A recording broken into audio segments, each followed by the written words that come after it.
तो देखिए यहाँ पे हम लोग 2.1 का पहला नंबर क्वेश्चन को पहले देखेंगे। ये कह रहा है कि निम्नलिखित व्यंजकों में से कौन कौन एक चर में बहुपद है और कौन कौन नहीं है, कारण के साथ अपने उत्तर दीजिए।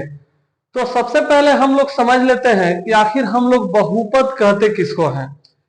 तो हम लोगों को याद रखना है कि जिस भी समीकरण में, यानी कि हम लोगों को मालूम है कि समीकरण में या बहुपद में दो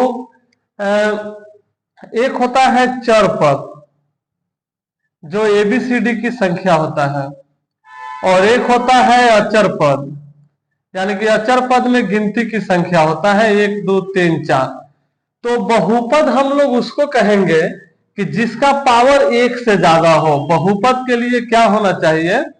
बहुपद के लिए चर पद की घात जो है एक से अधिक होना चाहिए, यानी कि पावर 2 हो 3 हो 4 हो, जितना भी हो उसको हम लोग बहुपद कहेंगे। तो देखो यहाँ पे सबसे पहले है 4 स्क्वायर माइनस 3x प्लस 7। तो यहाँ पे x के पावर 2 है। तो अभी हम लोग यहाँ पे बात किए हैं कि जो हमारा चर पद होगा उस पे घात कितना होना चाहिए? एक से अधिक। तो ये हमारा बहुपद है, तो इसको हम लोग लिख देंगे यह एक चर में बहुपद है। यह एक चर में बहुपद है, यानी कि सिर्फ x में बहुपद है। यहां पे जब हम लोग दूसरा नंबर देखेंगे तो y के पावर है 2, यानी कि y के घात 2। तो यह भी हम लोगों का एक चर में बहुपद है। यह एक चर में बहुपद है। उसके बाद में है 3 root under t plus t root 2। तो एक चीज याद रखना है कि रूट के अंदर हमारा चर पद नहीं होना चाहिए। तो यहाँ पे t जो है रूट के अंदर है, तो जब भी रूट के अंदर चर पद यानी कि एबीसीडी वाला आ जाए संख्या, तो उसको हम लोग लिख देंगे यह बहुपद नहीं है। चौथा नंबर में है y प्लस 2/y। तो यहाँ पे y का कोई पावर नहीं है, यानी कि कोई पावर नहीं है, तो हम लोग यहाँ पे एक मानते हैं। तो एक वाला को हम लोग बहुपद नहीं कहेंगे। ये जो 2 है ऊपर है, अगर यहाँ पे पावर रहता 2 तो ये बहुपद हो जाता। तो हम लोग इसको भी लिख देंगे यह बहुपद नहीं है। उसी प्रकार से यहाँ पे 5वां नंबर में है, तो यहाँ पे x का घात 10 है, y के घात 3 और t के घात 50। तो यह तीनों चर में बहुपद है। हम लोग लिखेंगे यह 3 चरों में बहुपद है। देखिए अब इसके बाद हम लोग देखते हैं दूसरा नंबर क्वेश्चन है निम्नलिखित में से प्रत्येक में स्क्वायर का गुणांक, यानी कि स्क्वायर का गुणांक लिखना है।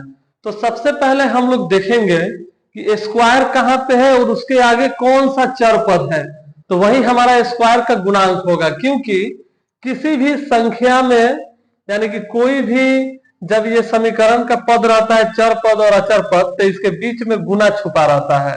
तो वही हम लोगों से पूछा है कि इसके आगे वाला गुणांक क्या है।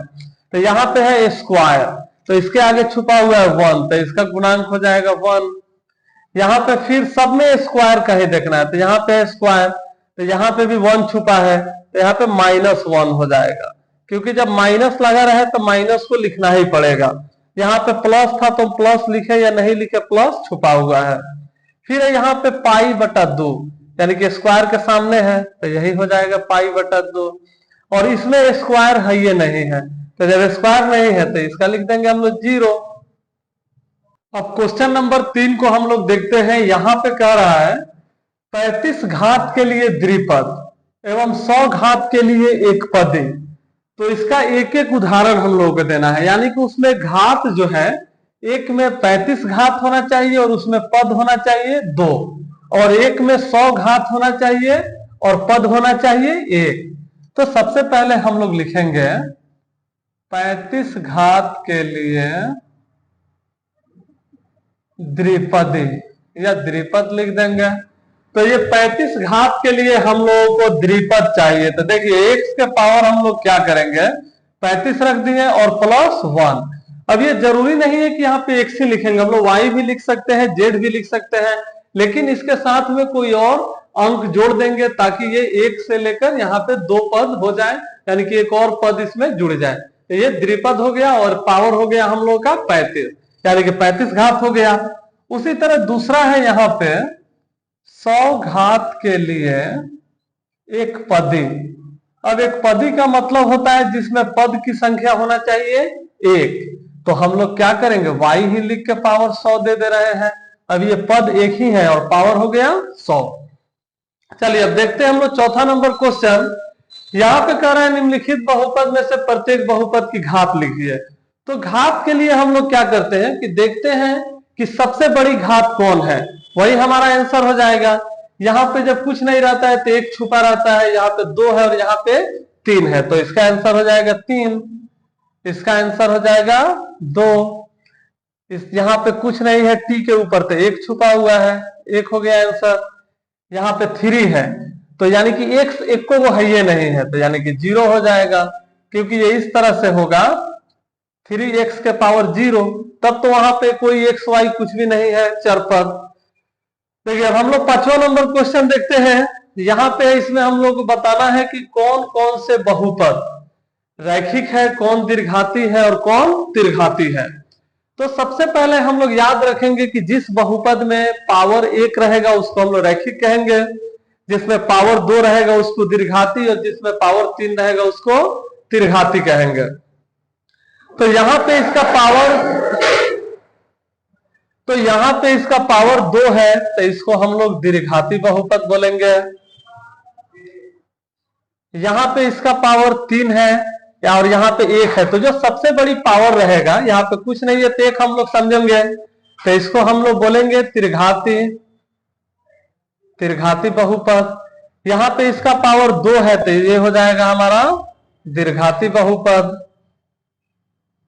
यहाँ पे पावर कुछ भी नहीं, तो 1 छुपा हुआ है, ये हमारा हो जाएगा रैखिक बहुपद। देखिए यहाँ पे 5वां नंबर में भी पावर कुछ भी नहीं है, तो हम लोग बस यही समझेंगे कि 1 छुपा हुआ है, ये हमारा रैखिक है। यहाँ पे पावर 2 है तो ये हो जाएगा हमारा दीर्घाती बहुपद। यहाँ पे पावर 3 है तो ये हो जाएगा हमारा त्रिघाती बहुपद। यदि इसी प्रकार से अगर ऐसे दे दे 7x³ + 2x² + 2, तो ये भी हमारा त्रिघाती कहलाएगा, क्योंकि सबसे बड़ी पावर को हम लोग देख कर आंसर अपना बता देंगे।